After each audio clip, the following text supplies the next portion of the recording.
খেয়ে না খেয়ে দিন প্রচারের কাজে নিজেকে দিয়েছ বিলিয়ে, তায়েফের কাফিরেরা চিনল না সে আলো, দুষ্ট ছেলেদের পিছু দিল লেলিয়ে, পাথরের আঘাতে ক্ষত বিক্ষত হয়ে সারা শরীর থেকে রক্ত ঝরে। হে রাসূল তোমাকে ভুলি আমি কেমন করে, হে রাসূল তোমাকে ভুলি আমি কেমন করে। আসসালামু আলাইকুম ওয়া রাহমাতুল্লাহি ওয়া বারাকাতুহু। নাহমাদুহু ওয়া নুসাল্লি আলা রাসূলিহিল কারীম। আম্মা বা'দু ফাআউযু বিল্লাহি মিনাশ শাইতানির রাজীম। বিসমিল্লাহির রাহমানির রাহিম। وَلَنَبْلُوَنَّكُمْ بِشَيْءٍ مِّنَ الْخَوْفِ وَالْجُوعِ وَنَقْصٍ مِّنَ الْأَمْوَالِ وَالْأَنفُسِ وَالثَّمَرَاتِ وَبَشِّرِ الصَّابِرِينَ الَّذِينَ إِذَا أَصَابَتْهُم مُّصِيبَةٌ قَالُوا إِنَّا لِلَّهِ وَإِنَّا إِلَيْهِ رَاجِعُونَ صدق الله العظيم رب اشرح لي صدري ويسر لي أمري واحلل عقدة من لساني يفقه قولي। মুয়ার ইসলামিক কনফারেন্স 2024-এ আপনারা যারা উপস্থিত হয়েছেন তাদের সবাইকে আমার অন্তরের অন্তঃস্থল থেকে জানাচ্ছি আন্তরিক শুভেচ্ছা এবং মুবারকবাদ। আহলান ওয়া সাহলান ওয়া মারহাবান বিকুম ফি হাযাল লিকা আত-তাইয়িব আল মুবারাক। আমরা শুরুতে আল্লাহ রাব্বুল ইজ্জা ওয়াল জালালের দরবারে শুকরিয়া জ্ঞাপন করছি, যিনি আজকে আমাদেরকে এরকম চমৎকার একটি পরিবেশে চমৎকার একটি ইসলামিক কনফারেন্সে উপস্থিত হওয়ার সুযোগ করে দিয়েছেন। আমরা সবাই পড়ছি কালিমাতুশ শুকর আলহামদুলিল্লাহ। আল্লাহ রাব্বুল ইজ্জা ওয়াল জালালের দরবারে শুকরিয়া জ্ঞাপনের পাশাপাশি আমি আজকের প্রোগ্রামের যারা অর্গানাইজিং কমিটি তাদেরকে অন্তরের অন্তঃস্থল থেকে ধন্যবাদ জানাতে চাই, এরকম চমৎকার একটি পরিবেশ, চমৎকার একটি ভেন্যুতে এই ইসলামিক কনফারেন্সের আয়োজন করার জন্য। সম্মানিত সুধী, আমরা এই পৃথিবীতে খুব অল্প একটা সময়ের জন্য, একটা ট্রানজিট পিরিয়ড কাটানোর জন্য বেসিকলি আমরা এই পৃথিবীতে এসেছি। আমরা কি চিরকাল এই পৃথিবীতে থাকবো বলেন তো? না, একটা ট্রানজিট পিরিয়ডে আমরা এসেছি, আবার চলে যেতে হবে। এই যে আমাদের জীবন, এই জীবনের জন্য বিপদ, আপদ, পরীক্ষা, স্ট্রাগল এটা অনিবার্য, এটা হবেই। বিপদ নাই, কষ্ট নাই, আপদ নাই, অনিশ্চয়তা নাই, স্ট্রাগল নাই, এমনকি কেউ আছে এখানে? কেউ কি হাত তুলে বলতে পারবেন যে হুজুর আমার জীবনে কোনো বিপদ নাই, অথবা আমার জীবনে কোনো দুঃখ নাই, কষ্ট নাই, কোনো স্ট্রাগল নাই, কোনো রিস্ক নাই? এরকম সৌভাগ্যবান কেউ আছেন এখানে? তাহলে জীবনের জন্য পরীক্ষা এটা অনস্বীকার্য, হবেই হবে পরীক্ষা। পৃথিবীর জীবনটাই এমন, এভাবেই এই লাইফকে ডিজাইন করা হয়েছে। পরীক্ষা থাকবে, এখানে বিপদ থাকবে, এগুলো উত্তীর্ণ হয়ে আপনাকে যেতে হবে। চির সুখ চির শান্তি এটাই পৃথিবীতে হয় না। চির সুখ এবং চির শান্তির জায়গা হচ্ছে জান্নাত। চির সুখ এবং চির শান্তি কোথায়? এটা জান্নাতের বৈশিষ্ট্য। চির সুখ চির শান্তি, টেনশন নাই, ঝামেলা নাই, পরীক্ষা নাই, বিপদ নাই, রিস্ক নাই, স্ট্রাগল নাই। এটা হচ্ছে দ্য ফিচার্স অফ জান্নাত, জান্নাতের ফিচার। কিন্তু সমস্যা বাদে তখন যখন জান্নাতের ফিচার আমরা দুনিয়ায় খুঁজি, যেটা পাবো আমরা জান্নাতে, এটা খুঁজি কোথায়? এই তখনই সমস্যা বাদে। And this is the main problem. এটাই বড় সমস্যা। এই সমস্যার সমাধান কোথায়, এটা নিয়ে আজকে আমি কিছু কথা অ্যাড্রেস করবো ইনশাআল্লাহ। তো তাহলে আসুন শুনি জান্নাতের ফিচার কি। জান্নাতের কমন একটা ফিচার হচ্ছে জান্নাতে there will be no sickness in paradise. জান্নাতে কোনো অসুস্থতা থাকবে না, চিরসুস্থ। সুবহানাল্লাহ পড়েন। চিরসুস্থ চির সবল, কেউ অসুস্থ হবে না জান্নাতে। জান্নাত হবে অ্যান্টি এইজিং, জান্নাতে বয়স বাড়বে না কারো। চির যৌবনা, চির যুবক, অ্যান্টি এজিং। আপনারা জানেন যে বর্তমান পৃথিবীতে অ্যান্টি এজিং ক্রিম পাওয়া যায় না? ক্রিম, কথা বুঝতেছেন? অ্যান্টি এজিং ক্রিম পাওয়া যায়। তারা বলে এই ক্রিম মাখলে চামড়ায় ভাঁজ পড়ে না। এটার দাম আছে কিন্তু অনেক। অ্যান্টি এজিং ক্রিম লাগায়, শ্যাম্পু ইউজ করে, অ্যান্টি এজিং অয়েল আছে, এটা দিলে নাকি চামড়ায় ভাঁজ পড়ে না। ইভেন ভারতের অনেক বড় একজন ব্যবসায়ী মুকেশ আম্বানি, নাম শুনছেন না, যে তার ছেলের বিয়ে হয়ে গেল, তো এই মুকেশ আম্বানির স্ত্রী নীতা আম্বানি, সে কিছুদিন আগে এক বোতল গোল্ড ওয়াটার খেয়েছে, gold water, and it's cost $60,000 $60,000 দাম এক বোতল গোল্ড ওয়াটারের। কেন? ফর অ্যান্টি এজিং, যাতে বয়সের ছাপ গালে না থাকে। এখন বলেন, এভাবে কি আমাদের বয়সকে ধরে রাখা সম্ভব এই পৃথিবীতে? সম্ভব না, কারণ এই ফিচারটা দুনিয়ার ফিচার না, এটা জান্নাতের ফিচার। সুবহানাল্লাহ পড়েন। তাহলে জান্নাতে কেউ অসুস্থ হবে না, জান্নাত হবে চির যৌবন, চির যৌবনা, ওখানে আমরা যুবক থাকবো, প্রত্যেকে 33 বছরের যুবক যুবতী হয়ে জান্নাতে ঢুকবো। বিষ্ণু ইসলাম বলেন, আহলুল জান্নাতি জুরদা ওয়া মুরদা ওয়া আবনাউ 30 ওয়া 30। জান্নাতে যারা যাবে শুভ্র দাড়িবিহীন, প্রত্যেকে হবে 33 বছর বয়সের।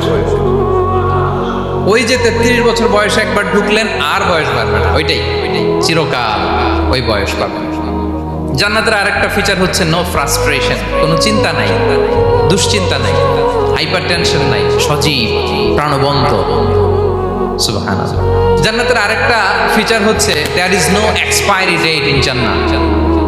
এক্সপায়ারি ডেট আছে? জান্নাতে যে ঢুকবো 7 দিনের জন্য চেক ইন, নাকি চেক ইন কয় দিনের জন্য? 7 দিন 10 দিন পরে চেক আউট করে ফেলবে, এরকম? নো এক্সপায়ারি ডেট, আজীবন। একবার এন্ট্রি পেলে বের হওয়ার টেনশন নাই। আল্লাহু আকবার। তাহলে no expiry date, brother, it's eternal, আজীবন থাকবেন, খালিদিনা ফিহা, চিরকাল থাকবেন।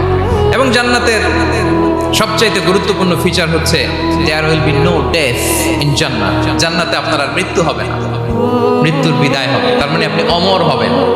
তাহলে আপনি চির সুস্থ, চির সবল হবেন জান্নাতে, চির যুবক থাকবেন, প্রাণবন্ত থাকবেন, আপনি অমর হবেন, আপনি জান্নাতে মরবেন না। জান্নাতীরা যখন জান্নাতে যাবে, ফেরেশতারা ডেকে বলবে, ইয়া আহলাল জান্নাতি ইন্না লাকুম আন তাসিহু ফালা তাসকামু আবাদা। জান্নাতীরা চিরকাল সুস্থ থাকবা, অসুস্থ হবে না। ইন্না লাকুম আন তাশিব্বু ফালা তাহরামু আবাদা, তোমরা শাবাব থাকবা, বুড়া হবা না। ওয়া ইন্না লাকুম আন তাহইয়াউ ফালা তামুতু আবাদা, চিরকাল বেঁচে থাকবা, মরবা না। এবং সেদিন জান্নাতে মৃত্যু দেয়া হবে, মৃত্যু দেয়া হবে। ইউতাল মাউতু বিকাবশিন আমলাহ, একটা ছাগলের আকৃতিতে মৃত্যুকে আনা হবে। ফায়ুযবাহুল মাউত, মৃত্যুকে জবাই দেয়া হবে। এবার জান্নাতীরা তাকিয়ে থাকবে, ফেরেশতারা বলবে, ইয়া আহলাল জান্নাতি খুলুদুন ফালা মাউত, হে জান্নাতীরা চিরকাল এই জান্নাতে থাকবে। তাহলে জান্নাতের ফিচার পাইছেন? এখন কোন বোকা যদি এই ফিচার দুনিয়ায় খোঁজে, পাবে? পাবে না, কারণ দুনিয়ার ফিচার আলাদা। দুনিয়ার ফিচার কি?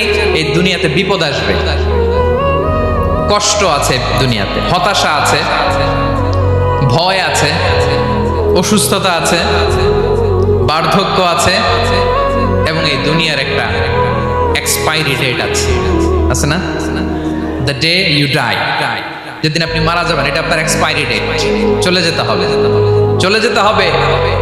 এই পৃথিবীতে মৃত্যুর অস্তিত্ব আছে, সবকিছু থমকে দিয়ে, আপনাকে চমকে দিয়ে মৃত্যু চলে আসবে, ঠিক কিনা বলেন? তাহলে এগুলো হচ্ছে দুনিয়ার ফিচার।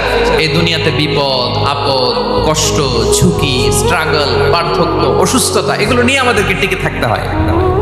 এটা দুনিয়ার ফিচার, মিলায় ফেললে হবে না। জান্নাতের ফিচার একটা, দুনিয়ার ফিচার আরেকটা। দুনিয়াতে কষ্ট থাকবে, বিপদ আপদ থাকবে। এই দুনিয়ার ফিচারটা আল্লাহ তাআলা কোরআনের একটা আয়াতে খুব চমৎকার ভাবে উল্লেখ করেছেন, সেটা দিয়েই আমি আলোচনা শুরু করেছি। আল্লাহ তাআলা ইরশাদ করেছেন, ওয়ালা নাবলুওয়ান্নাকুম বিশাইইম মিনাল খাউফি ওয়াল জু'i ওয়া নাকসিম মিনাল আমওয়ালি ওয়াল আনফুসি ওয়াস সামারাত ওয়া বাশশিরিস সাবিরিন। আল্লাহ তাআলা বলছেন, অবশ্যই অবশ্যই আমি তোমাদেরকে পরীক্ষা করব, ভয় দিয়ে, ক্ষুধা দিয়ে, সম্পদের ঘাটতি দিয়ে, আতঙ্ক দিয়ে, প্রাণনাশ দিয়ে, ফল ফসলের হানি দিয়ে পরীক্ষা করব। কিন্তু কিন্তু এই পরীক্ষায় যারা উত্তীর্ণ হবে, যারা সবর ইখতিয়ার করবে, ওয়াবাশশিরিস সাবিরিন, ধৈর্যশীলদের জন্যই হচ্ছে সুসংবাদ। আলহামদুলিল্লাহ পড়ে। তাহলে সম্মানিত সুধী, আমরা বুঝতে পারলাম এই পৃথিবীর ফিচার হচ্ছে এখানে বিপদ থাকবে, বিপদ ছাড়া কেউ থাকবে না। স্ট্রাগল থাকবে, কষ্ট থাকবে, ঝুঁকি থাকবে, রিস্ক থাকবে, এবং নানা ধরনের বিপদ আপদ দিয়ে আল্লাহ তাআলা আমাদেরকে পরীক্ষা করবে। এটা মাস্ট, এটা আমাদের মাইন্ডসেটে নিয়ে নিতে হবে। মাইন্ডসেটে এটা ক্লিয়ার থাকতে হবে। চিরসুখ চিরশান্তি এই দুনিয়াতে মিলবে, কোথায় মিলবে তাহলে এটা? তাহলে বিপদ আসবেই, আপদ আসবেই, পরীক্ষা থাকবেই আমাদের জীবন। তবে ইন্টারেস্টিংলি মজার বিষয় হচ্ছে পরীক্ষাটা এক একজনের এক এক রকম। পুরো পৃথিবীটা একটা পরীক্ষা ক্ষেত্র, কিন্তু কারো প্রশ্নপত্রের সাথে কারো প্রশ্নপত্রের কোনো মিল নেই। সুবহানাল্লাহ। আমার পরীক্ষা একরকম, আপনার পরীক্ষা আরেক রকম, ওই ভাইয়ের পরীক্ষা আরেক রকম, ওনারটা আরেক রকম। সবাই পরীক্ষার্থী, সবাই পরীক্ষার্থী, কিন্তু কারো প্রশ্নপত্রের সাথে কারো প্রশ্নপত্রের কোনো মিল নাই। কারোর জন্য পরীক্ষা হচ্ছে সে খুব অসুস্থ, প্রচন্ড অসুস্থতা, তার জন্য পরীক্ষা। ক্যান্সারের রোগী, দুরারোগ্য ব্যাধি, ডক্টর বলছে 4th স্টেজে চলে আসছে, কয়েক মাস বাঁচতে পারে, এটা তার জন্য পরীক্ষা। আবার কারো দেখবেন যে খুব একটা অসুস্থতা নাই, অসুস্থতার ঝামেলা নাই, কিন্তু তার দারিদ্রতা আছে, তার আর্থিক অনটন, এটা তার জন্য পরীক্ষা। আবার কারো দেখবেন অসুস্থতাও নাই, দারিদ্রতাও নাই, তার দাম্পত্য জীবনের সমস্যা আছে না নাই? অনেকের দেখবেন এগুলো কোনোটাই সমস্যা না, তার ছেলে কথা শোনে না, মাদকাসক্ত, মাদকাসক্ত, রিহ্যাবে পাঠায়, আবার আসে, আবার গাঁজা খাওয়া শুরু করে, আছে না নাই বলেন? দেখেন তার পরীক্ষাটা আবার আলাদা। অনেকের দেখবেন মেয়ে বাবার কথা শোনে না। আবার অনেকের দেখবেন যে ব্যবসায় সমস্যা, লসের পর লস, লাভ উঠাতে পারে না। তাহলে পরীক্ষা ছাড়া, বিপদ আপদ ছাড়া দুনিয়াতে কেউ নাই, কেউ নাই প্রিয় ভাই।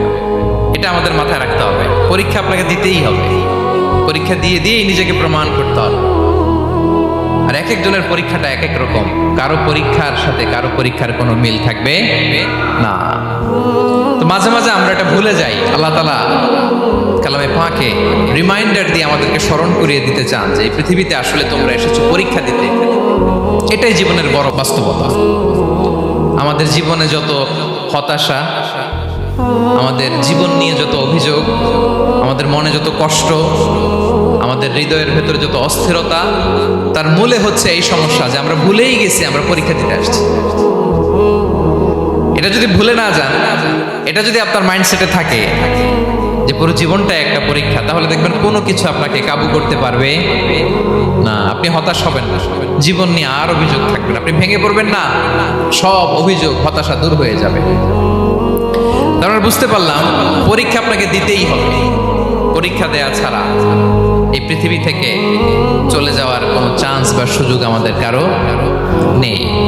সূরাতুল আনকাবুতে আল্লাহ তাআলা এই কথাটা আরো চমৎকার ভাবে বলেছেন। আল্লাহ তাআলা ইরশাদ করেছেন, আহাসিবান নাসু আইয়ুতরাকু আইয়াকুলু আমান্না ওয়া হুম লা ইফতানুন ওয়ালাকাদ ফাতান্নাল্লাযীনা মিন ক্বাবলিহিম ফালা ইয়া'লামান্নাল্লাহু আল্লাযীনা সাদাকু ওয়ালা ইয়া'লামান্নাল কাযিবিন। আল্লাহ বলেন, মানুষকে ভেবেছে সে শুধু বলবে আমি ঈমানদার আর তাকে আমি জান্নাতে ঢুকাই দিব, না, কখনো না, কঠিন কালেও না। বরং পূর্ববর্তীকালে যারা পৃথিবীতে এসেছিল তাদেরকে আমি পরীক্ষায় নিয়েছি, পরীক্ষা করেছি, এবং তাকেও ঈমানের প্রশ্নে সে সত্যবাদী না মিথ্যাবাদী পরীক্ষা দিয়ে দিয়ে নিজেকে প্রমাণ করতে হবে। ঠিক কিনা বলেন? পরীক্ষা দিয়ে আপনাকে প্রমাণ করতে হবে। এবং এই পরীক্ষার ব্যাপারটা, এটা যে শুধু আমরা সাধারণ মানুষ আমাদের জীবনে দুঃখ বিপদ পরীক্ষা এমনটা না। এই পৃথিবীর সবচাইতে শ্রেষ্ঠ মানুষ যারা ছিলেন তাদেরকে আল্লাহ পরীক্ষা নিয়েছেন। বলেন তো এই পৃথিবীতে সবচাইতে শ্রেষ্ঠতম মানুষ কারা? সবচাইতে শ্রেষ্ঠ ভালো মানুষ কারা ছিল পৃথিবীতে? বলেন তো নবীরা। আওয়াজ করে বলেন তো কারা? তো বলেন তো নবীদের জীবনে পরীক্ষা ছিল কি ছিল না? হ্যাঁ ছিল, বেশি না কম? বিষ্ণু ইসলামকে জিজ্ঞাসা করা হলো, আইয়ুন নাসি আশাদ্দু বালাআন ইয়া রাসূলুল্লাহ, হে আল্লাহর রাসূল, এই পৃথিবীতে কাদের জীবনে পরীক্ষা বেশি? বিষ্ণু ইসলাম বললেন, আল আম্বিয়া, নবীদের জীবনে। আল আম্বিয়া সুম্মাল আমসাল ফাল আমসাল। সবচাইতে জীবনে পরীক্ষার সম্মুখীন সবচাইতে বেশি হয়েছেন নবীরা। তারপরে নবীদের পরবর্তী অবস্থান যাদের, সিদ্দিকিন যারা, সোহাদা যারা, সালেহীন যারা, আল্লাহওয়ালা যারা, তাদের জীবনে পরীক্ষা বেশি। ইউবতালার রাজুলু আলা হাসাবি দীনি, ব্যক্তির দিনদারি যত বেশি তার জীবনে আল্লাহর পরীক্ষাও তত বেশি। আপনি আল্লাহওয়ালা হবেন, আপনার জীবনে পরীক্ষাও অনেক বেশি। এজন্য ইমানদার হওয়া যেমনি মর্যাদার, ইমানদারের জীবনে পরীক্ষাও হবে অনেক বেশি। এবং পরীক্ষা যত বড়, খেয়াল রাখতে হবে, মন খারাপ করার কোনো সুযোগ নেই। পরীক্ষা যার জীবনে যত বড়, সেটাতে সফল হতে পারলে ওটার প্রতিদানও বড়। পরীক্ষা যত বড়, এটাতে সাকসেস হইতে পারলে এটার রিওয়ার্ডও তত বড়। বিষ্ণু ইসলাম বলেন, ইযামুল জাযাই মা ইযামিল বালা। বালা যত বড়, জাযাও তত বড়, প্রতিদানও তত বড়। আপনারা নবীদের জীবনে যদি খেয়াল করেন, দেখবেন যেই নবীর জীবনে পরীক্ষা যত বেশি, সেই নবীর জীবনে সফলতাও তত বেশি। সাইয়েদনা ইব্রাহিম আলাইহিস সালামের কথাটা একটু খেয়াল করেন তো, বলেন তো ওনার জীবনে পরীক্ষা কেমন ছিল, বেশি না কম? ওনার জীবনের পরীক্ষা থেকেই তো আমরা এই শব্দটা ব্যবহার করি। আমরা বলি অগ্নি পরীক্ষা। কি বলি? মানে আগুনে নিক্ষেপ করা হয়েছে সাইয়েদনা ইব্রাহিম আলাইহিস সালামকে। তাও স্বাভাবিকভাবে না, উলঙ্গ করে, ন্যাকেট করে ওনাকে অপমানিত করবার জন্য ওনার গায়ের জামা কাপড় খুলে উলঙ্গ অবস্থায় আল্লাহর খলিল সাইয়েদনা ইব্রাহিম আলাইহিস সালামকে অগ্নিকুণ্ডে নিক্ষেপ করা হয়েছিল। এরকম এক্সপিরিয়েন্স এই অডিটোরিয়ামের ভেতরে আমাদের কখনো হয়েছে? তাইলে সাধারণ মানুষের জীবনের পরীক্ষা আর নবীদের জীবনের পরীক্ষার মধ্যে পার্থক্য আছে না নাই? ওই পরীক্ষায় উনি পাশ করে ফেললেন। ৮৬ বছর পর্যন্ত আল্লাহর কাছে দোয়া করলেন, আল্লাহ আমাকে একটা নেককার সন্তান দাও। আল্লাহ সন্তান দেয় না। ৮৬ বছর পরে আল্লাহ তাআলা সাইয়েদনা ইব্রাহিম আলাইহিস সালাম এবং হাজারের ঘরকে উজালা করে সন্তান দিলেন। সাইয়েদনা ইসমাঈল আলাইহিস সালাম পৃথিবীতে আসলেন। কত বছর বয়সে? ৮৬ বছর বয়সের এখানে কেউ আছেন? হ্যাঁ, আছি আমরা? কেউ নাই। ৮৬ বছর বয়সে প্রথম সন্তান পেয়েছে। তাদের ঘরকে উজালা করে আল্লাহর নবী সাইয়েদনা ইসমাঈল আলাইহিস সালাম আসলেন। এবার আল্লাহ বললেন, যাও স্ত্রীকে আর এই কলিজার টুকরা সন্তানকে, থাকো তো প্যালেস্টাইনে, প্যালেস্টাইন থেকে ১৫০০ কিলোমিটার দূর, দ্য ব্যারেন ল্যান্ড, ওই মক্কার ধুধু মরু প্রান্তরে রেখে আসো, যেখানে কেউ নাই, মানুষ নাই, গাছ নাই, পাখি নাই, পানি নাই, যাও রেখে আসো। আচ্ছা বলেন তো, ৮৬ বছর পরে যে লোকটা সন্তান পেল, বুঝে শুনে উত্তর দিয়ে, ৮৬ বছর পরে যে লোকটাকে আল্লাহ তাআলা সন্তান দিল, তার হৃদয়ে ওই সন্তানের জন্য মায়া বেশি না কম? এমনি তো আমাদের প্রথম সন্তান, আমাদের প্রথম সন্তানের হিস্ট্রিটা একটু খেয়াল করেন তো। প্রথম আমাদের যে মেয়ে হয়েছিল বা যাদের ছেলে হয়েছিল, তার প্রতি আদর, সোহাগ, দরদ, ভালোবাসা, আহ্লাদ কত ছিল। ৮৬ বছর বয়স আল্লাহ তাআলা ওনাকে সন্তান দিলেন, দিয়ে বললেন, যাও হাজারকে আর ইসমাঈলকে মক্কার ধুধুমরু প্রান্তরে রেখে আসো। আল্লাহ তাআলা বলতে দেরি, চলে যেতে দেরি নাই, মুহূর্তে উনি রওনা হয়ে গেলেন। সুবহানাল্লাহ বলবেন না? রেখে আসলেন মক্কার ধুধুমরু প্রান্তরে। এবার আল্লাহ বললেন, যাও রিটার্ন ব্যাক টু প্যালেস্টাইন, প্যালেস্টাইনে চলে যাও। চলে গেলেন, হৃদয়টা ভেঙে খান খান। অনেক বছর পরে আল্লাহ তাআলা আবার অনুমতি দিলেন, যাও এবার ছেলেকে দেখে আসতে পারো, যাও প্যালেস্টাইন থেকে আবার মক্কায় যাও। সাইয়েদনা ইব্রাহিম আলাইহিস সালাম প্যালেস্টাইন থেকে আবার ১৫০০ কিলোমিটার পথ পাড়ি দিয়ে, এখনকার মতো ফ্লাইটে যায় না, গাড়িতেও না, উটে করে, কিসে করে। উনি যে কতবার মক্কা থেকে ফিলিস্তিন এসেছেন আর গিয়েছেন, কোনো ইয়ত্তা নেই, হিসাব নাই। গেলেন, এবার ছেলেটা হাঁটতে পারে, দৌড়াতে পারে, একটু একটু কথা বলতে পারে, আব্বা আব্বু ডাকতে পারে। কেমন মায়া লাগে বলেন তো? মায়া ভালোবাসায় যখন টইটম্বুর, ঠিক ওই মুহূর্তে আল্লাহ বললেন, ছেলেকে জবাই করো, জবাই করো ছেলেকে। আল্লাহ তাআলা বলতে দেরি করেছেন, আল্লাহর আদেশ পালনে ১ সেকেন্ডও তিনি দেরি করেন নাই।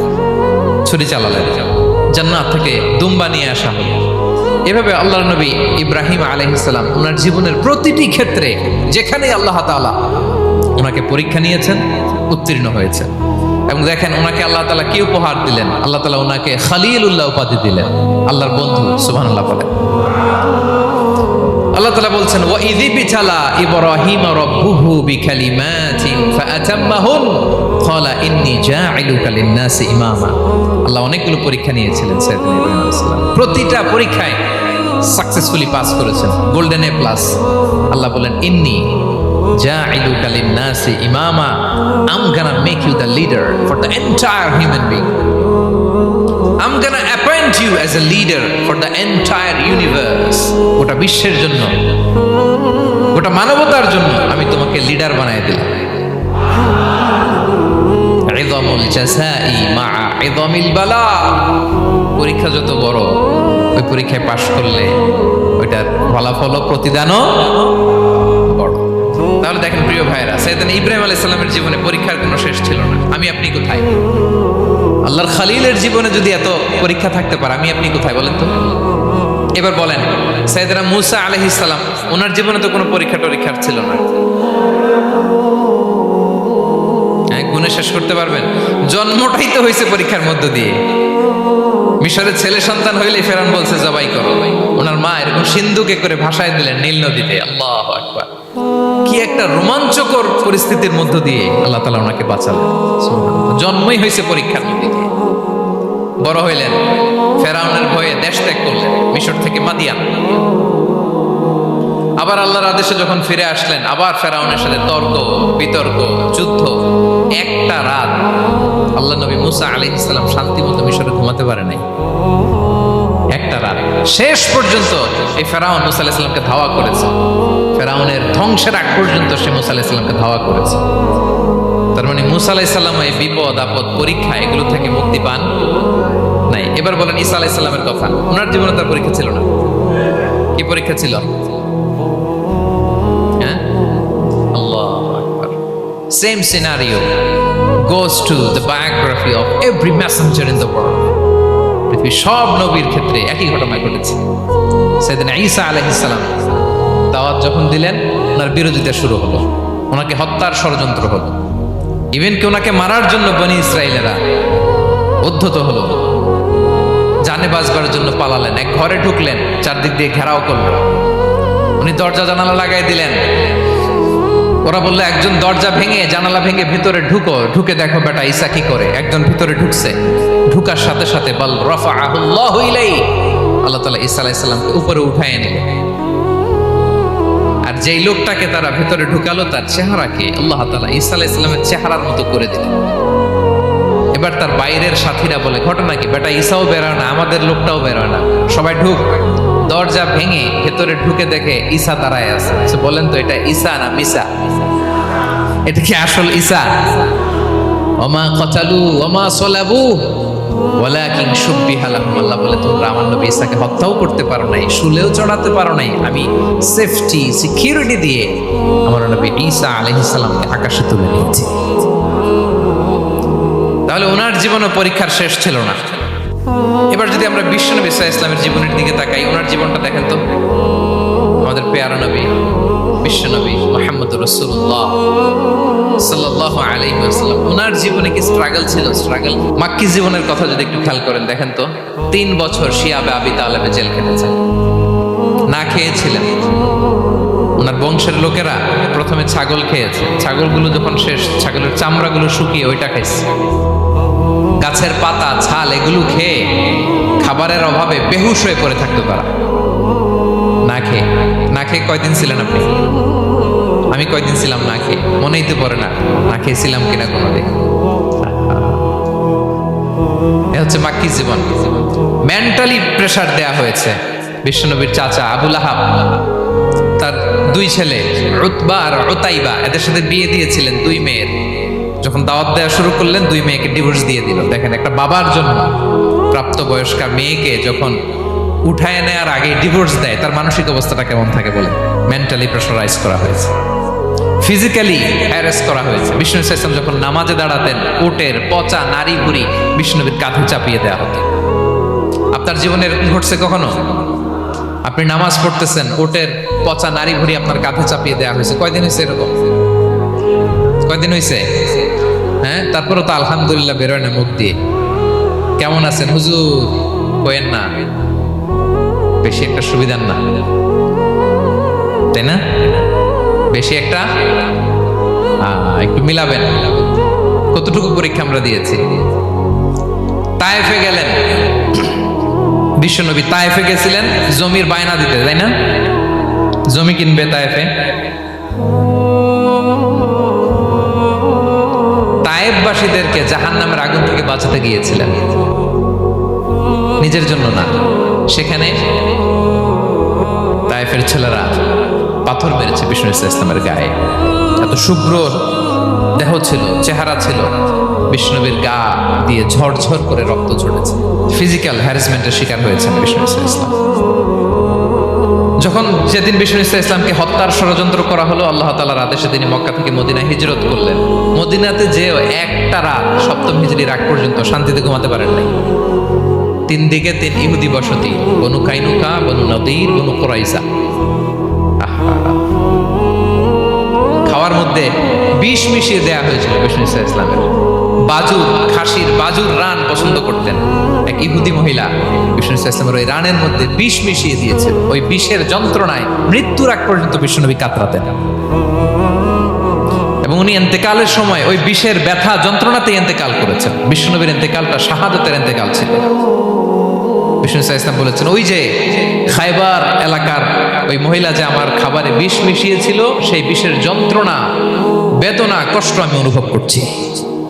খেয়ে না খেয়ে দিন প্রচারের কাজে নিজেকে দিয়েছ বিলিয়ে। তায়েফের কাফিরেরা চিনল না সে আলো, দুষ্ট ছেলেদের পিছু দিল লেলিয়ে। পাথরের আঘাতে ক্ষত বিক্ষত হয়ে সারা শরীর থেকে রক্ত ঝরে। হে রাসূল তোমাকে ভুলি আমি কেমন করে, হে রাসূল তোমাকে ভুলি আমি কেমন করে। হাজার ব্যথা বেদনার পরে ফিরে আসনি তুমি আপন ঘরে। দিনের আলো তুমি ছড়িয়ে দিতে চলে গেলে মদিনায় মক্কা ছেড়ে। হে রাসূল তোমাকে ভুলি আমি কেমন করে, হে রাসূল তোমাকে ভুলি আমি কেমন করে। ঠিক কিনা বলেন? একটা রাত শান্তিতে, শান্তির ঘুম তিনি দিতে পারেন নাই। প্রিয় ভাইরা, তাহলে আমরা কি বুঝলাম? বিশ্বনবীর জীবনও পরীক্ষা ছিল কি ছিল না? আমাদের উপায় আছে? আমরা বাঁচতে পারবো এই বিপদ আপদ পরীক্ষা ঝঞ্ঝাল থেকে? বাঁচতে চাইলেও বাঁচতে পারবো? পারবো। ইমাম মালিক আলাইহি রাহমান নাম শুনেছেন? ইমাম মালিক, ওনার জ্ঞান থেকে লাখো লাখো মানুষ উপকৃত হয়েছে, কোটি কোটি মানুষ উপকৃত হয়েছে। মদিনার রাস্তায় রশি দিয়ে ওনাকে টেনে হিচড়ে এক এলাকা থেকে আরেক এলাকায় নিত জালেম বাদশারা। ইমাম মালিক আলাইহি রাহমান। ইমাম আহমদ ইবনে হাম্বল, ওনাকে বেত্রাঘাত করা হতো, চাবুক দিয়ে পেটানো হতো। আমাদের মাযহাবের ইমাম আল ইমাম আল আযম আবু হানিফা আলাইহি রাহমান, ওনাকে কারাবন্দী করা হয়েছিল। তার মানে দেখেন, যত বড় বড় স্কলার, যত বড় বড় মাশায়েখ, এমনকি আম্বিয়া আলাইহিস সালাম, ওনারাও পরীক্ষা বিপদ আপদ থেকে রেহাই পান। পাইছে? তাহলে আপনি আর আমি পাবো? বলেন তো। তাহলে এটা আমাদের ব্রেইনে গেঁথে নিতে হবে যে জীবন মানেই এখানে বিপদ থাকবে, পরীক্ষা থাকবে, স্ট্রাগল করে করে আমাকে আগাতে হবে। কেউ আমার জন্য রেড কার্পেট বিছিয়ে রাখবে না। এই জীবনটা বড় জটিল।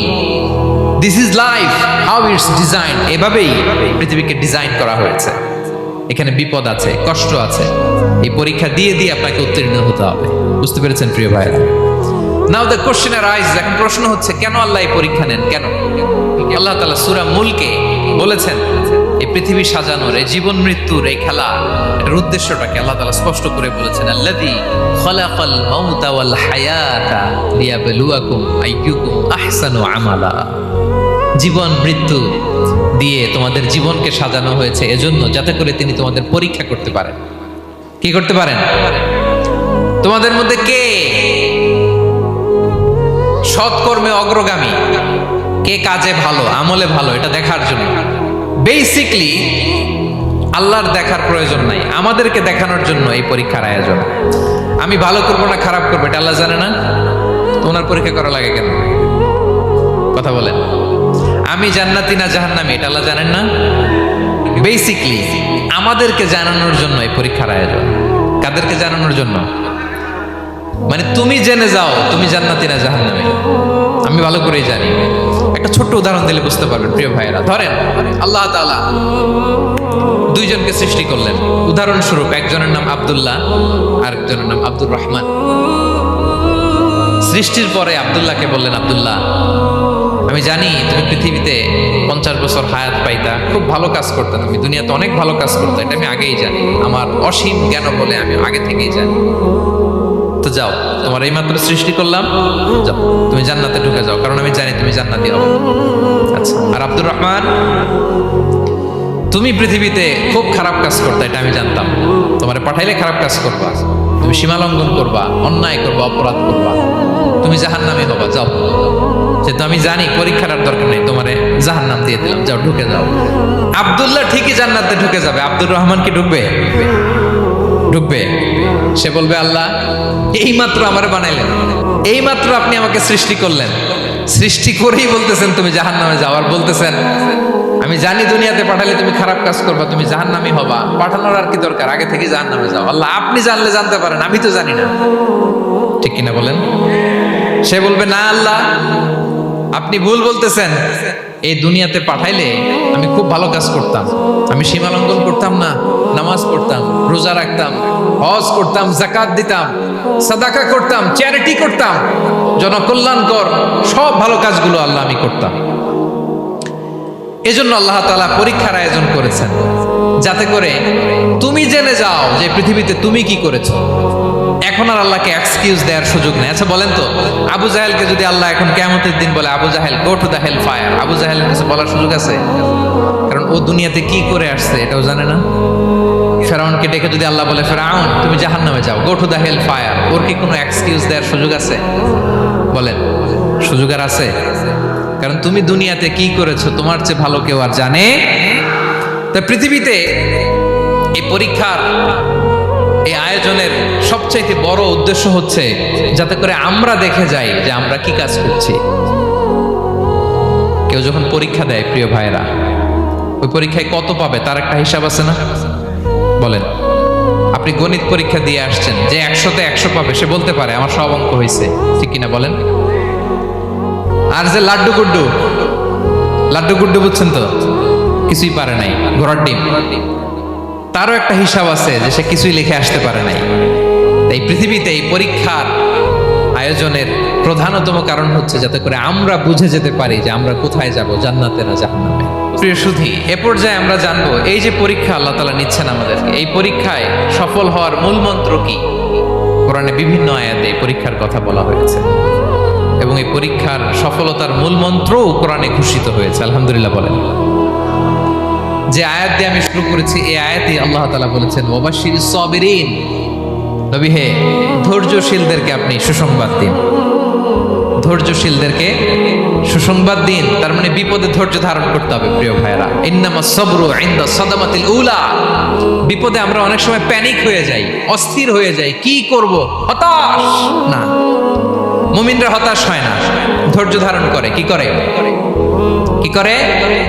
ধৈর্য ধারণ করার শক্তি দাও গো মেহেরবান আমায়, দাও গো মেহেরবান। পড়েন, ধৈর্য ধারণ করার শক্তি দাও গো মেহেরবান আমায়, দাও গো মেহেরবান। সবাই বলুন একসাথে, ধৈর্য ধারণ করার শক্তি দাও দাও গো মেহেরবান আমায় দাও গো মেহেরবান।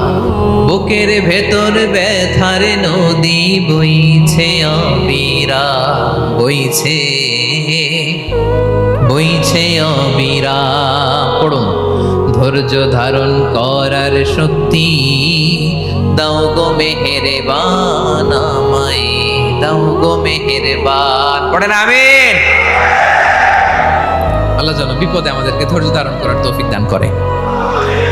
প্রিয় ভাইয়েরা, ধৈর্য এটা এমন একটা গাছ যে গাছের সারা গায়ে কাটা, কিন্তু এই গাছের ফলটা বড় সুস্বাদু। আই রিপিট, আমি আবারও বলছি, ধৈর্য এটা এমন একটা গাছ যে গাছের সারা গায়ে কাটা, কিন্তু ফলটা বড় মিষ্টি, ফলটা বড় সুস্বাদু। সবাই ধৈর্য ধারণ করতে পারে না। বিষ্ণু ইসলামকে আল্লাহ তাআলা নানা সময় আশ্বস্ত করেছেন, সান্ত্বনা দিয়েছেন, আর ধৈর্যের বাণী শুনিয়েছেন। আল্লাহ বলেন, ফাসবির কামা সবারা উলুল আজমি মিনার রাসূল। নবী হে, আপনার আগে দৃঢ় প্রত্যয়ী নবীরা যেরকম ধৈর্য ধারণ করেছে, আপনিও ধৈর্য ধারণ করুন। সূরাতুল মুজাম্মিল আল্লাহ তাআলা বলছেন, ওয়াসবির আলা মা ইয়াকুলুনা ওয়াহজুরহুম হাজরান জামিলা। ওরা যাই বলুক, আপনি ধৈর্য ধারণ করুন, ওদের কথাকে ইগনোর করুন। Just ignore what they are saying to you. যা বলে আপনি জাস্ট ইগনোর করেন। ওরা বিষ্ণু ঈসা ইসলামের মনোবলকে ভেঙে দেওয়ার জন্য কখনো বিষ্ণু ঈসা ইসলামকে কবি বলে গালি দিত। কবি কি বলতো? শায়ের। কখনো বলতো মজনুন, পাগল। নাউজুবিল্লাহ পড়বেন না? পাগল বলে গালি দিত। মাঝে মাঝে বলতো কাহিন, গণক। মাঝে মাঝে বিষ্ণু ঈসা ইসলামকে তারা বলতো আবতার, লেস কাটা। মুহাম্মদ, তোমার ছেলে নাই, তোমার বংশ নির্বংশ হয়ে গেছে, তোমার নাম নেয়ার মতো কেউ নাই। আহা, কপাল পোড়া। গোটা বিশ্বব্যাপী বিষ্ণু ঈসা ইসলামের সুনাম সুখ্যাতি ছড়িয়ে দিয়েছে কে? আকাশ বাতাস মাড়িয়ে, সাত আকাশ ছাড়িয়ে আল্লাহর আরশ পর্যন্ত আল্লাহ তাআলা বিষ্ণুনবীর সুনাম সুখ্যাতিকে সুউচ্চ করেছেন। ঠিক কিনা বলেন? ইগনোর করুন। আপনাকে কবি বলে, গণক বলে, আপনাকে পাগল বলে, আপনাকে লেসকাটা বলে, জাস্ট ইগনোর দেন। বর্তমান সময়েও নানা ধরনের ট্যাগ আমাদেরকেও দেয় কি দেয় না বলেন? দেয়। আমাদেরকে কি বলে? মৌলবাদী বলে, বলে বলে ওই যে রাজাকার বলে। রাজাকার রাজাকার খেলার দিন শেষ। মন মতো হইলে মুক্তিযোদ্ধা, মন মতো না হইলে রাজাকার, এই দিন শেষ। ওই দিন আর নাই। এই কার্ড দিয়ে আর খেলার দিন নাই। এগুলো মানুষ আর খায় না এখন, এগুলো গিলে না আর। সাধারণ মানুষ বড্ড সচেতন। দেখেন, কালের বিবর্তনে, সময়ের আবর্তনে একই পরিক্রমা আমাদেরকেও ট্যাগিং করে। আমাদেরকে মৌলবাদী বলে, ব্যাকডেটেড বলে, রাজাকার বলে, জঙ্গি বলে, যুদ্ধাপরাধী বলে। আছে না এরকম? ওয়াসবির আলা মা ইয়াকুলুন, নিজের সাথে মিলায় নেন। যা বলে ধৈর্য ধারণ করো। ওয়াহজুরহুম হাজরান জামিলা, জাস্ট ইগনোর দেন, ভালোভাবে ইগনোর করেন। খালাস, সালাম দিয়ে কেটে পড়েন। তাহলে প্রিয় ভাইরা, এই বিপদ আপদ আমাদের পিছু ছাড়বে না, পিছু ছাড়বে না। নবীদের পিছু ছাড়ে নাই, আমরা কোথায়? আমরা আর কি? বিপদ আমাদেরকে ধৈর্য ধারণ করতে হবে, মনোবল হারাইলে হবে না। দেখেন বিশ্বনবী কিভাবে আপনাদেরকে সান্ত্বনা দেয়। বিশ্বনবী বলেন, আজাবান লি আমরিল মুমিন, মুমিনের ব্যাপারটা বড় আশ্চর্যজনক। ফাইন্না আমরাহু কুল্লাহু লাহু খাইর, মুমিনের জীবনে যা ঘটে সবটাই খাইর, সবটাই কল্যাণ। ইন আসাবাতহু সাররাউ শাকারা ফাকানা খাইরাল্লাহ ওয়া ইন আসাবাতহু দাররাউ সাবারা ফাকানা খাইরাল্লাহ। মুমিনের জীবনে যদি সুখ আসে তাহলে মুমিন শুকরগুজার হয়, এটা তার জন্য ভালো। আর যদি মুমিন জীবনে দুঃখ আসে তাহলে সে সবর ইখতিয়ার করে, এটাও তার জন্য ভালো। সুবহানাল্লাহ। তাহলে দেখেন, আমরা হয় সুখে থাকি নয় দুঃখে থাকি, ঠিক কিনা বলেন? তাহলে সুখের সময় আমরা শুকর করি, কি করি? শুকরগুজার হই। শুকরিয়া করাও একটা ইবাদত, শুকরিয়া করাও কি? আর দুঃখের সময় আমরা সবর করি, সবর করাটাও একটা।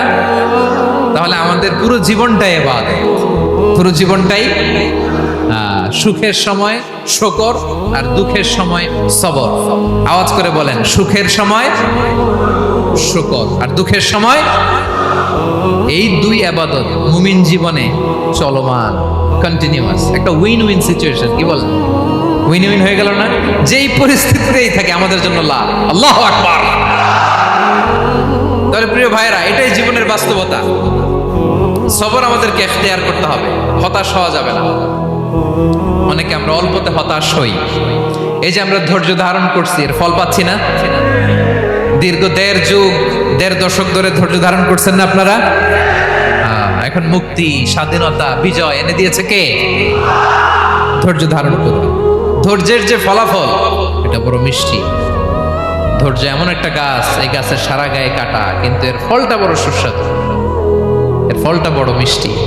ধৈর্য ধারণ করার অভ্যাস করতে হবে প্রিয় ভাইরা। মুমিন হতাশ হয় না, হাল ছেড়ে দেয় না। মুমিন ভরসা রাখে একজনের উপর, তিনি কে? লা তাইয়াসু মির রাউহিল্লাহ, ইন্নাহু লা ইয়াইয়াসু মির রাউহিল্লাহি ইল্লাল কওমুল কাফিরুন। আল্লাহর রহ থেকে, রহম থেকে নিরাশ হয়ে যাও না। কাফির ছাড়া, অকৃতজ্ঞ ছাড়া কেউ আল্লাহর রহ থেকে, আশা থেকে নিরাশ হয় না। শয়তানের সবচেয়ে বড় মিশন হলো আমাদেরকে হতাশ বানানো। এটা খেয়াল রাখবেন। শয়তানের সবচাইতে বড় মিশন কি? আমাদেরকে হতাশ করে দেয়া। হতাশ বানাইতে পারলে সে সাকসেসফুল, খুশি। কিন্তু আমরা এত সহজে হতাশ হই না, আমরা নিরাশ হই না, আমরা বিপদে হাল ছেড়ে দেই না। আমরা ভরসা রাখি এক মহান সত্তার উপর, তিনি কে? মনে থাকবে, বিপদ আসলে ভেঙে পড়বেন, ভিসা না হইলে কান্নাকাটি শুরু করবেন, ব্যবসায় লস হইলে হাউমাউ, হ্যাঁ, দেশ থেকে কোনো দুঃসংবাদ আসলে হতাশ হবেন, ভেঙে পড়বেন। ধৈর্য ধারণ করব আমরা। আওয়াজ করে বলেন, আমরা কি করব? সবর। বিপদ ট্যাকেল দেওয়ার প্রথম স্টেপ হচ্ছে সবর। ধৈর্য ধারণ করতে হবে। ওয়াবাশশিরিস সাবিরিন, ধৈর্যশীলদেরকে সুসংবাদ দাও। বিপদ থেকে বাঁচার দ্বিতীয় স্টেপ হচ্ছে এই বিপদ থেকে উত্তরণের চেষ্টা করতে হবে। কন্টিনিউয়াস প্রচেষ্টা চালিয়ে যেতে হবে। ওয়াল্লাযীনা জাহাদু ফিনা লানাহদিয়ান্নাহুম সুবুলানা।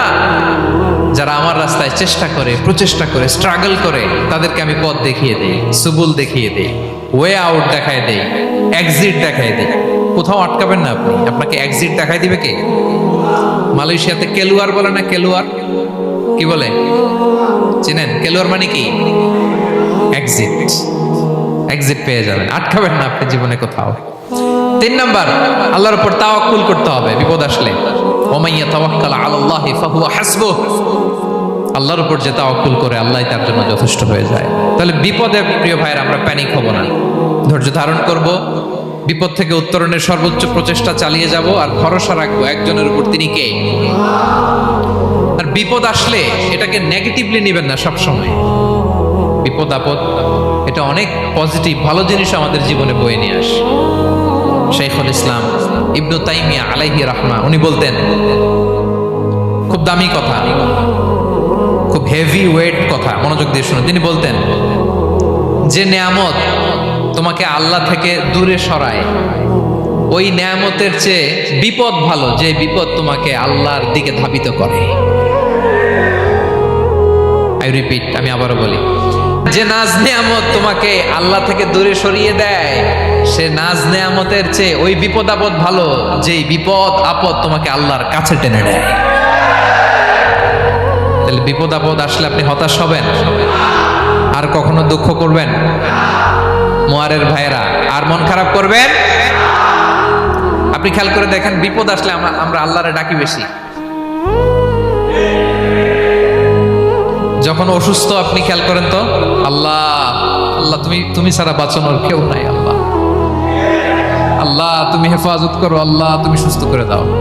যখন লাইফ থ্রেট, দেখেন আপনি গুম হয়ে যেতে পারেন, আপনার কারাবন্দি করতে পারে, এরকম একটা বিপদের মধ্যে আছেন, তখন খেয়াল করেন তো আল্লাহর সাথে আপনার কানেক্টিভিটি, রিলেশনশিপটা কতটা ডেভেলপ হয়। কারণ বিপদে পড়লে আমরা আল্লাহরে ডাকি বেশি।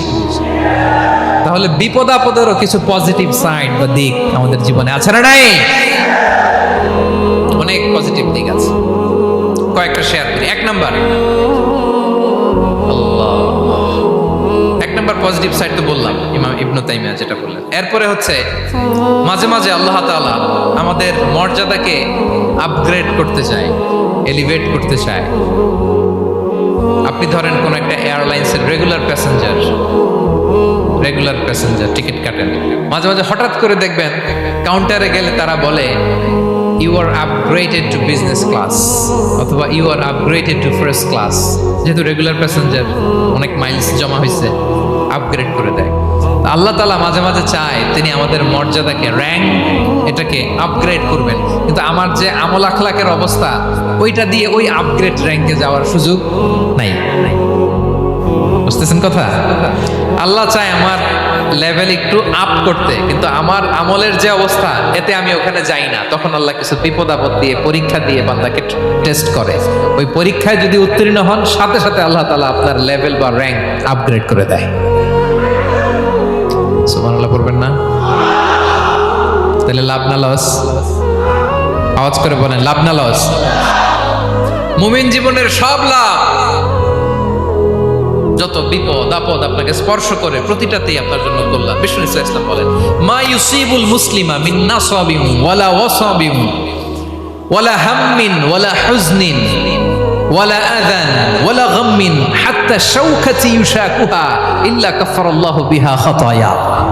আপনার জীবনে যত দুঃখ, যত যন্ত্রণা, যত টেনশন, যত অ্যাংজাইটি, যত ইনজুরি, এমনকি গোলাপ ফুল পাড়তে যে ওখানে যে কাটা বাঁধছে, বড়ই খেতে যে বড়ই গাছে ওঠার পর যে একটা কাটা বিঁধছে আপনার হাতে, এর কারণে আল্লাহ তাআলা আপনার গুনাহ মাফ করে দেয়।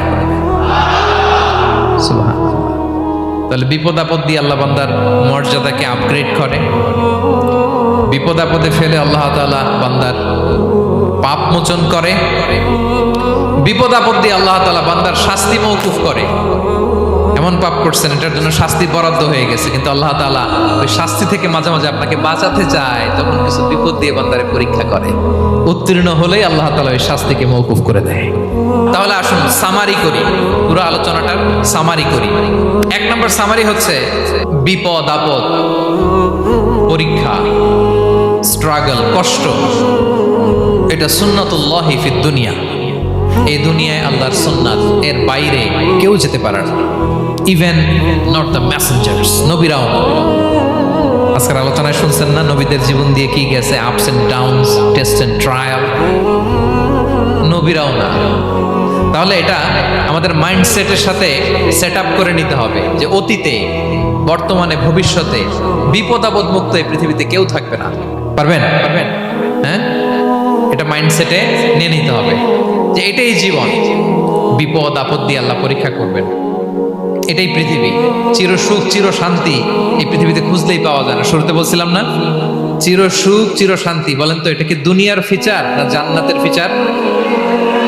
জান্নাতের ফিচার দুনিয়ায় খুঁজলে পাওয়া যাবে? যাবে না।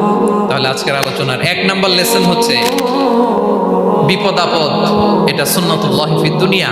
এই দুনিয়া আল্লাহর সুন্নাত, এটা থেকে মুক্তি পাওয়ার কোনো সুযোগ নাই, নবীরাও পায় নাই। দুই নাম্বার লেসন, বাঁচার যেহেতু সুযোগ নাই, we have to face it with patience, intellect and tawakkul। বিপদে অস্থির হওয়া যাবে না, এটাকে ফেস করতে হবে উইথ পেশেন্স, ধৈর্যের সাথে। বিপদ আমরা মোকাবেলা করব কিসের সাথে? ধৈর্য। প্যানিক হবেন না, অস্থির হবেন না, ধৈর্য ধারণ করবেন উইথ ইন্টেলেক্ট। আল্লাহর দেয়া আপনার ইন্টেলেক্ট খাটিয়ে এই বিপদ উত্তরণের সর্বান্তকরণের চেষ্টা প্রচেষ্টা আপনার চালায় যেতে হবে। আর সবশেষে আত-তাওয়াক্কুল আলাল্লাহ, ডিপেন্ডিং অন আল্লাহ, ভরসা করব কার উপর? আল্লাহর উপর। পারা যাবে তো? আচ্ছা, দুইটা লেসন গেল। তিন নাম্বার লেসন হচ্ছে আমাদের ছেলে মেয়েদেরকে we have to educate our child regarding the test and trial in this dunya। দুনিয়ার এই বিপদ আপদের ব্যাপারে আমাদের ছেলে মেয়েদেরকে শেখাতে হবে, বোঝাতে হবে। ওরা ছোট মানুষ তো অস্থির হয়ে যায়, আব্বু আমার সাথে কেন এমন হয়, আমারই শুধু পেন্সিল চুরি হয়, আমারই শুধু এটা হয়, আমি পরীক্ষায় খারাপ করি, আমি ব্যথা পাই, আমার এই আমার সেই। ছোট মানুষ তো বুঝে না। ওরা বুঝাইতে হবে যে বাবা, this is the essence of life, এটাই জীবন। এটাই কি? এই লাইফ হ্যাকস গুলো তাদেরকে শেখাইতে হবে। ডোন্ট বি প্যানিক হওয়া যাবে না। This is how life is design. এটাই জীবন, বিপদ আপদ আসবে, এটাকে মেনে নিতে হবে। ছেলে মেয়েদেরকে শিখাইতে হবে, তাহলে তারাও প্যানিক হবে না। পারবেন তো ইনশাআল্লাহ?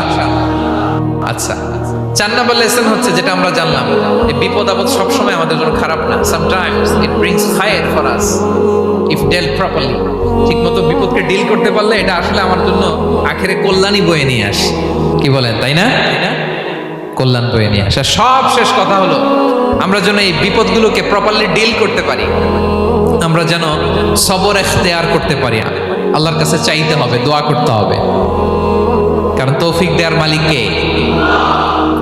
আল্লাহর কাছে যেন আমরা কায়মানুবাক্যে প্রার্থনা করতে পারি, আল্লাহ এই বিপদকে যেন আমরা ডিল করতে পারি উইথ সাবর, উইথ ইন্টেলেক্ট, উইথ তাওয়াক্কুল।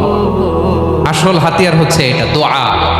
আল্লাহর কাছে চাইবেন, মনোযোগের সাথে চাইবেন, আন্তরিকতার সাথে চাইবেন। উদউল্লাহ ওয়া আনতুম মুখিনুনা বিল ইজাবা। বিষ্ণু বলেন এমন ভাবে চাও যেন তুমি অনেকটা কনফার্ম যে তোমার দোয়া আল্লাহ কবুল করবেনই, এমন ভাবে চাও। অনেকে রোবোটিক দোয়া করে।